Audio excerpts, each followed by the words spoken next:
Neste vídeo, vamos mergulhar em 5 acontecimentos chocantes em que streamers perderam a vida durante a live. Não se trata apenas de vídeos virais. São histórias reais que deixaram milhares de pessoas atônitas e levantaram discussões sérias sobre segurança na era da conexão constante. Número 1. Lamu, China, 2020. Era 14 de setembro de 2020, na região autônoma tibetana de Aba, província de Sichuan, na China, quando uma tragédia interrompeu o que parecia ser apenas mais uma transmissão normal. Lamu, uma blogueira de vídeo tibetana de 30 anos, havia se tornado uma figura adorada nas redes. Com mais de 780 mil seguidores no Douyin, a versão chinesa do TikTok, ela encantava o público ao mostrar momentos da vida no campo tibetano, cozinhando pratos tradicionais, coletando alimentos nas montanhas, fazendo dublagens e sempre vestindo roupas típicas, sem maquiagem, irradiando autenticidade. Seu conteúdo era simples, mas cheio de sentimento, e tocava as pessoas em todo o país. Por trás do sorriso luminoso, no entanto, escondia-se uma realidade dolorosa. Lamu vivia presa em um casamento abusivo. Em junho de 2020, depois de anos de sofrimento, ela finalmente conseguiu se divorciar do marido, chamado Tang. Mesmo após o divórcio, Tang continuou a persegui-la, exigindo que ela voltasse. Lamu manteve sua decisão sem imaginar o perigo que ainda corria. Na manhã do fatídico dia, ela publicou um último vídeo, cantando uma canção tradicional tibetana. Mais tarde, voltou ao vivo, conversando de forma descontraída com seus fãs. De repente, a live escureceu. O que os espectadores não sabiam é que Tang havia invadido sua casa carregando um balde de gasolina. Fora das câmeras, mas ainda com a transmissão ligada, ele despejou o líquido inflamável sobre Lamu e ateou fogo. Embora a tela estivesse preta, os sons de desespero e os gritos da jovem foram transmitidos para milhares de espectadores, que nada podiam fazer. Vizinhos correram para socorrê-la, conseguiram apagar as chamas e chamaram os serviços de emergência. Lamu foi levada ao hospital com queimaduras em 90% do corpo. Por 2 semanas, lutou pela vida, mas no dia 30 de setembro, faleceu. Sua morte causou comoção dentro e fora da China. Fãs arrecadaram doações para seu tratamento e deixaram mensagens de luto e indignação em sua conta no Douyin. Tang foi preso pouco depois do ataque e, posteriormente, condenado à pena de morte. O tribunal classificou o crime como uma vingança cruel e premeditada contra a decisão de Lamu de deixá-lo. A tragédia trouxe à tona um problema urgente: a violência doméstica na China. Apesar da criminalização oficial em 2016, especialistas criticam a legislação por conter falhas que deixam de fora casais não casados, relações homoafetivas e abusos emocionais. Em muitas regiões rurais, ainda se vê a violência como um problema doméstico que deve ser resolvido dentro da família, o que desestimula as vítimas a buscar ajuda. Durante o casamento, Lamu havia procurado as autoridades pedindo proteção, mas foi ignorada, como se fosse um simples conflito familiar. Essa negligência custou sua vida. Em 2020, o governo chinês implementou um período de espera de 30 dias para divórcios, tentando evitar separações impulsivas. Mas, para vítimas como Lamu, essa regra pode significar ficar presa ao agressor por mais tempo. Uma pesquisa de 2013, feita pela Federação das Mulheres de toda a China, revelou que 1 em cada 4 mulheres casadas já sofreu violência doméstica. O cenário é ainda pior em áreas rurais como Aba, onde os valores tradicionais são mais rígidos e os recursos disponíveis para mulheres são limitados.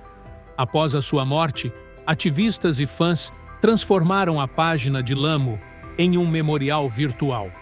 Seus vídeos, que antes celebravam a cultura e o cotidiano, passaram a representar força, tristeza e a urgência de mudança.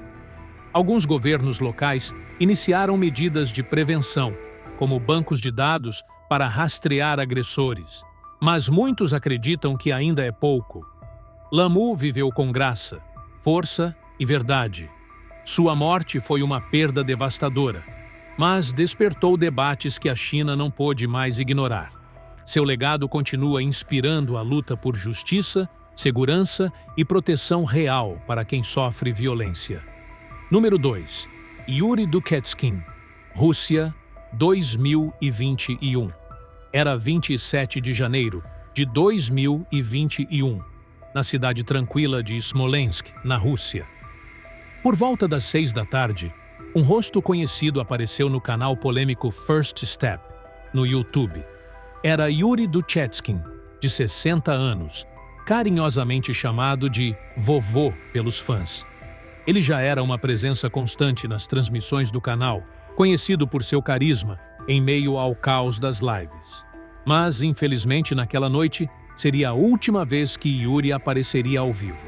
Participava de mais uma live, assistida por cerca de 150 pessoas. A dinâmica era a mesma: desafios arriscados, brincadeiras perigosas e incentivos financeiros dos espectadores para que os participantes fossem além dos limites. Naquela transmissão, Yuri foi incentivado pelos anfitriões e pela audiência a beber uma quantidade absurda de vodka, aproximadamente 1,5 litros. À medida que o programa seguia, seu estado foi piorando. A fala ficou enrolada, o corpo cambaleava, até que ele desabou. Mas a câmera continuava ligada. O mais perturbador foi que o corpo imóvel de Yuri permaneceu visível por bastante tempo. Alguns espectadores demonstraram preocupação e tentaram alertar no chat. Outros levaram na brincadeira, achando que era encenação. Quando os socorristas chegaram ao apartamento na rua Udarov, era tarde demais. Yuri já havia falecido. O canal era comandado por um homem de 39 anos, conhecido como JA, e havia ganhado fama por fazer transmissões chamadas de lixo, lives com pessoas vulneráveis, como moradores de rua, dependentes químicos ou idosos, que eram levados a realizar atos degradantes ou perigosos em troca de doações. Quanto mais chocante o conteúdo, mais dinheiro entrava. Yuri havia se tornado uma das figuras mais conhecidas dessa realidade exploratória. Não era apenas um convidado, fazia parte da identidade do canal. A pressão para manter o público entretido levava os limites cada vez mais longe. O barulho, a bagunça do apartamento e a música alta disfarçavam o perigo real que Yuri enfrentava. À medida que ele consumia mais vodka, o público o encorajava, ignorando ou se recusando a admitir a gravidade da situação. Quando ele desmaiou, veio o choque. Enquanto alguns pediam socorro, outros continuavam enviando mensagens e doações, como se tudo ainda fosse um jogo. Quando os paramédicos chegaram, o pior já tinha acontecido. Laudos preliminares apontaram envenenamento por álcool, mas uma investigação oficial foi aberta para apurar os fatos e responsabilizar os envolvidos. A reação foi imediata. O Comitê Regional de Investigação da Rússia abriu um processo criminal, acusando os organizadores da live de negligência com resultado de morte. Moradores da região também disseram que há anos reclamavam do barulho, das brigas e do tumulto vindo do local das gravações, mas nunca foram ouvidos. Até mesmo o senador russo Alexei Pushkov se manifestou, criticando esse tipo de conteúdo e defendendo a criação de leis que coíbam abusos como esse. A morte de Yuri abalou a comunidade online e escancarou o lado sombrio do entretenimento digital. Não foi apenas um caso isolado, foi um alerta urgente. Críticos passaram a pressionar plataformas como o YouTube a agir com mais firmeza contra conteúdos perigosos e proteger pessoas vulneráveis que acabam sendo exploradas diante das câmeras. Com o andamento das investigações, uma coisa ficou clara: a cultura que permite esse tipo de exploração, onde a dignidade humana é sacrificada por visualizações e doações, precisa acabar antes que mais vidas sejam perdidas. Número 3. Xiao Qiumei, China, 2021. Era uma noite quente de verão em Quzhou, China, no dia 20 de julho de 2021. Xiao Qiumei, uma operadora de guindaste de 23 anos, havia acabado de encerrar mais um longo turno em um canteiro de obras na província de Jiangxi. Com seu porte pequeno, presença marcante e energia contagiante, Xiao se destacava em um campo tradicionalmente masculino. Mas o que a tornava realmente especial não era só seu trabalho, era a forma como ela compartilhava sua rotina com o mundo. Com mais de 100 mil seguidores no Douyin, a versão chinesa do TikTok, Xiao publicava vídeos mostrando o dia a dia nas alturas, direto da cabine do guindaste, muito acima do horizonte da cidade. Ela mostrava com alegria como era estar ali em cima, trabalhando duro, sempre com um sorriso no rosto. Seus vídeos desafiavam estereótipos sobre gênero e trabalho pesado. Xiao não era apenas uma influenciadora digital, era uma inspiração. Naquela noite, antes de ir para casa, ela decidiu gravar mais um vídeo. Seus seguidores estavam acostumados ao seu tom alegre e descontraído, muitas vezes com o canteiro de obras como pano de fundo. Por volta das 5h40 da tarde, a maioria dos operários já havia deixado o local. O ambiente estava calmo, restando poucas pessoas por ali. Xiao posicionou o celular, sorriu para a câmera e começou a dançar e conversar, como fazia de costume, cheia de vida. Mas, num piscar de olhos, tudo mudou. A imagem ficou tremida, estruturas metálicas passaram rapidamente pela tela e logo depois, um grito agudo e desesperado ecoou. Era o grito de Xiao. Ela havia caído do guindaste, de uma altura de quase 50 metros. As equipes de emergência chegaram rapidamente, mas já era tarde. Xiao foi declarada morta no local. Relatórios iniciais sugeriram que ela estaria filmando no momento da queda, o que levou muitos a especular que a distração com o celular teria causado o acidente. Mas sua família negou veementemente essa versão. Eles afirmaram que Xiao era extremamente cuidadosa e sempre guardava o celular na bolsa durante o expediente. Segundo seus parentes, o acidente aconteceu quando ela perdeu um degrau ao descer do guindaste. Uma fatalidade, não uma imprudência. A notícia de sua morte se espalhou rapidamente e devastou seus seguidores. Muitos não conseguiam acreditar que, poucas horas depois de vê-la sorrindo e dançando, ela havia partido. Algumas pessoas chegaram a compartilhar os últimos momentos de seu vídeo, o que gerou debates acalorados sobre a ética de divulgar imagens tão pessoais e traumáticas. Sua família, mergulhada em luto, realizou um funeral íntimo. Seguindo a tradição local, suas cinzas foram colocadas sob um pequeno guarda-chuva sobre uma mesa. Um gesto simples, silencioso e profundamente comovente. As autoridades da cidade de Jiangshan confirmaram o ocorrido e iniciaram uma investigação para verificar se as normas de segurança estavam sendo seguidas corretamente no canteiro de obras.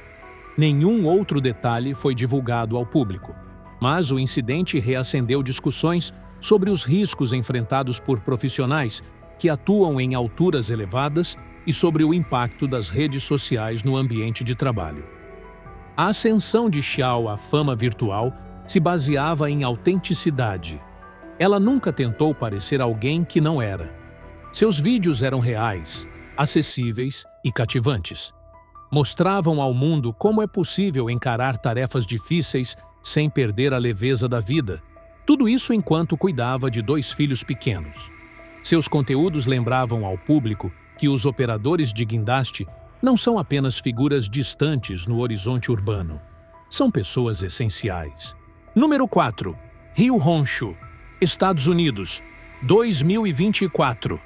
Era 16 de maio de 2024, em Suffolk, no estado da Virgínia, quando um dia comum terminou de forma absolutamente trágica. Raleigh Freeman, 3, mais conhecido pelos fãs como o rapper Ryu Honshu, tinha apenas 17 anos. Com muito talento, carisma e determinação, ele vinha conquistando seu espaço no mundo da música. Com quase 29 mil seguidores no Instagram e uma presença em crescimento no Spotify, Ryu parecia estar trilhando um caminho promissor. Naquela noite, ele iniciou mais uma transmissão ao vivo direto de casa. Era um momento rotineiro para seus seguidores. Ele costumava usar essas lives para conversar de maneira leve com os fãs e mostrar um lado mais pessoal, longe dos palcos e dos estúdios. Mas, dessa vez, tudo saiu do controle. Durante a live, Ryu pegou uma arma de fogo, algo que já havia aparecido em vídeos e fotos como parte de sua imagem artística. A arma em questão tinha um laser verde e uma lanterna acoplada. No início, ele a manuseou como se fosse apenas um acessório. Brincou, apontou para a câmera e aparentemente desativou a trava de segurança. Então, num gesto de confiança exagerada, apontou a arma para a própria cabeça. Fez uma afirmação ousada e apertou o gatilho. Um disparo alto foi ouvido. O celular caiu.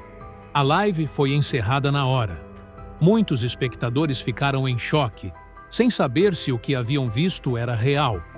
Alguns acharam que era uma brincadeira de mau gosto, uma encenação. Mas a verdade veio à tona rapidamente. Ryu havia se ferido com um tiro acidental. Os socorristas chegaram rápido e o levaram ao hospital. Mas o ferimento foi fatal. Ele foi declarado morto pouco tempo depois. As autoridades confirmaram que o disparo foi acidental e auto-infligido. A notícia abalou a comunidade local e causou grande comoção entre seus fãs. Ryu não era só um jovem rapper promissor. Era um filho, um estudante, um amigo. Sua mãe, Monica Savage, que criou o filho sozinha com muito esforço, ficou devastada. Em uma entrevista emocionada, ela contou entre lágrimas o momento em que o encontrou e seu desejo desesperado de poder trazê-lo de volta. Após a tragédia, um primo de Ryu criou uma campanha no GoFundMe para arrecadar dinheiro para o funeral. A iniciativa evidenciou a dor da família e o imenso amor de Mônica por seu filho. O apoio veio de todas as partes: fãs, conhecidos e até desconhecidos. Na escola, professores e colegas prestaram homenagens. A professora Cara Dorsey escreveu uma mensagem encorajando os alunos a honrarem o legado de Ryu, seguindo seus sonhos. Também houve um lançamento de balões, um tributo visual e emocionante à vida de alguém que partiu cedo demais. A morte acidental de Ryu reacendeu discussões sobre segurança no manuseio de armas. As autoridades investigaram como uma arma carregada foi parar nas mãos de um adolescente. Especialistas reforçaram a importância da educação sobre o uso responsável e do armazenamento seguro de armas, especialmente em lares com jovens. Pequenas medidas de segurança, segundo os especialistas, podem salvar vidas. As músicas de Ryu Honshu, como Money Getta e DOA, agora são lembradas como reflexos de seu talento e potencial. Embora sua vida tenha sido interrompida de forma precoce, sua história virou um alerta poderoso sobre a necessidade de cuidado, consciência e proteção da juventude. Número 5. Pan Xiaoting, China, 2024. Conhecida nas redes por seus impressionantes desafios de comer grandes quantidades de comida, Pan conquistou uma base fiel de seguidores que acompanhavam cada uma de suas lives com entusiasmo. Naquele dia, sua mesa estava completamente coberta. Havia cerca de 10 quilos de comida, de frango frito e frutos do mar a um bolo de chocolate ultracalórico. Milhares de pessoas estavam conectadas para assistir. A trajetória de Pan até a fama foi longe de glamurosa. Ela começou como garçonete, enfrentando dificuldades para pagar as contas. Tudo mudou quando descobriu o universo do mukbang, uma febre nascida na Coreia do Sul, em que criadores de conteúdo comem diante das câmeras, ao vivo, enquanto interagem com o público. A princípio, era apenas um passatempo. Mas o carisma de Pan e sua disposição para encarar desafios cada vez mais absurdos fizeram sua audiência crescer rapidamente. Logo, ela largou o emprego e passou a se dedicar integralmente ao canal. Para manter o ritmo da concorrência, alugou um estúdio profissional e investiu pesado no equipamento de transmissão. O esforço deu resultado. Doações e presentes começaram a aparecer em abundância, e Pan se tornou uma das maiores estrelas do mukbang na China. Mas por trás das câmeras, sua saúde estava cada vez mais comprometida. Seus desafios se tornaram cada vez mais extremos, alguns durando até 10 horas, com quantidades surreais de comida. Os pais dela estavam apreensivos. Suplicaram para que ela parasse, ou pelo menos diminuísse o ritmo. Diziam que nenhum dinheiro valia tanto risco. Pan, no entanto, acreditava que estava no controle. Infelizmente, a realidade era outra. Ela já havia sido internada algumas vezes por sangramentos internos e problemas digestivos sérios. Mesmo assim, continuava, empurrada pela expectativa dos fãs e pela necessidade de superar cada performance anterior. No dia de sua última live, tudo parecia normal. Pan estava sorridente, conversava com os espectadores e começou a devorar o enorme banquete diante dela. Nos comentários, os fãs torciam, vibravam, mandavam mensagens de incentivo. Mas, com o passar das horas, seu comportamento foi mudando. Ela diminuiu o ritmo, passou a respirar com dificuldade e visivelmente demonstrava estar desconfortável. Alguns espectadores começaram a se preocupar e pediram que ela parasse. Mas, determinada a completar o desafio, Pan seguiu comendo. No meio da transmissão, ela desabou. O pânico tomou conta do chat. Centenas de mensagens foram enviadas implorando por ajuda. Os serviços de emergência foram acionados, mas, quando chegaram ao local, já era tarde demais. Pan foi declarada morta ali mesmo. A autópsia revelou o que muitos temiam. Seu estômago havia se rompido por causa da ingestão excessiva de comida, o que causou uma hemorragia interna e complicações fatais. Especialistas explicaram que consumir volumes tão grandes pode expandir o estômago de forma perigosa, comprimir vasos sanguíneos importantes e sobrecarregar o coração. A morte de Pan reacendeu um debate intenso sobre a cultura do mukbang. Originalmente criado como uma forma de fazer companhia a quem comia sozinho, esse tipo de conteúdo havia se transformado em um espetáculo de exageros. Se tiver gostado do vídeo, deixe seu like e inscreva-se em nosso canal para acompanhar todas as novidades. Te encontro em um desses vídeos que estão aparecendo agora na sua tela. Cuidem-se, pessoal!